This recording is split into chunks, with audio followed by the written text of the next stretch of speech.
Hello, my name is Oscar and welcome to Hollywood Underwater. Today we take a brief look behind the scenes production of the 1956 Oscar award-winning documentary, The Silent World. Let's dive in. If there's one important film to talk about in the underwater filmmaking industry, it is Jacques Cousteau's The Silent World. The documentary won an Academy Award and was also the first documentary to take the Palme d'Or at the Cannes Film Festival that same year.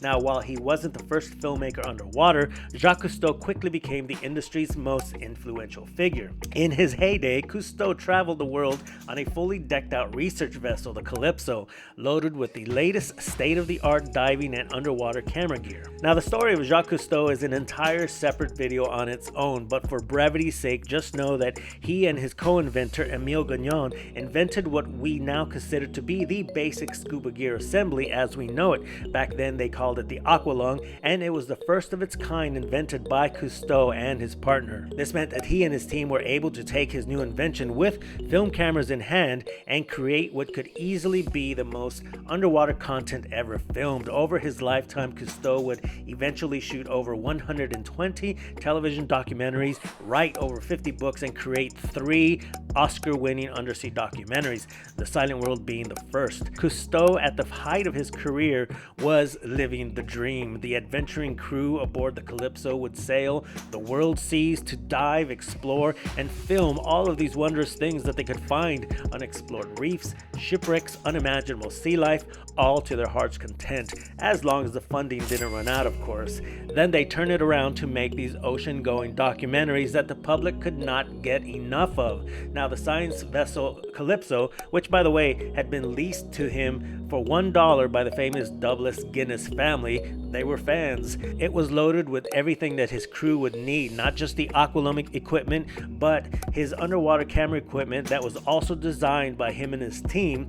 This equipment itself was so state-of-the-art that the gear itself is heavily featured in the documentary. Andre Laban, along with Claude Strada, designed these yellow painted steel housings. You'll note that they seem to have a couple of designs. This version with the extension arms, you can see here, they were able to stick through the cage opening enough to keep their hands inside and out of trouble. Now, what also made these cameras unique on the Silent World excursion was that they were actually an all-in-one underwater camera. As I watched the movie the first time, I had expected that a basic motion picture camera was going to slide out of the housing when they opened it, but as you'll notice, inside are actually just the innards of a 35mm motion picture camera. Why bother designing an underwater camera then stuffing that into a second housing shell? He skipped the middleman and simply built the cameras into an overall waterproof housing.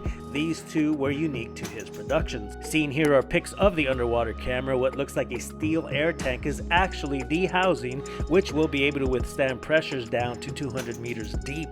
The ship was also equipped with a full film processing lab for all of their film footage. This allowed them to screen their footage on board without having to wait until they got back to port to process it. Now, in the early 1950s, no matter how new the technology was, film still didn't have enough latitude to capture clear images in the dark waters of the ocean. So, as you can see here, they still had to have lines of cabling down to power their lights down with them. Now, I can imagine batteries back then were probably the size of a Prius, so not a reasonable option. You would have to house them, so that was definitely out of the question. But wait, there's more. In the documentary, the next time that they dive into the ocean, they do it with these custom designed underwater scooters and literally jet around the reefs and the ocean floor. If you look closely, one of the scooters has a little porthole, a window up front. So really, the scooter is actually an underwater motion picture camera housing. I mean, these guys had it all.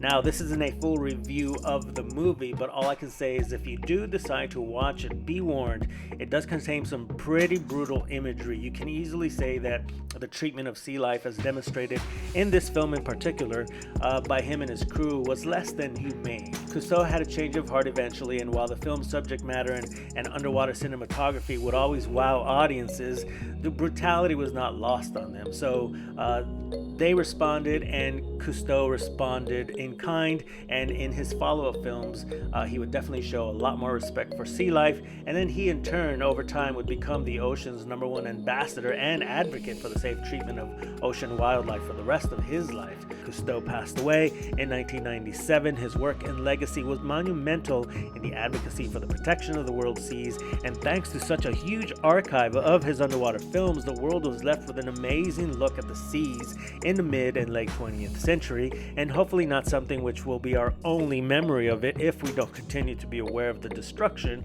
happening to our oceans in present day. Well, I hope that you enjoyed this brief behind-the-scenes look at the world's first truly impactful undersea documentary, Jacques Cousteau's The Silent World. My name is Oscar. Please hit that subscribe and join me again on Hollywood Underwater. See you soon.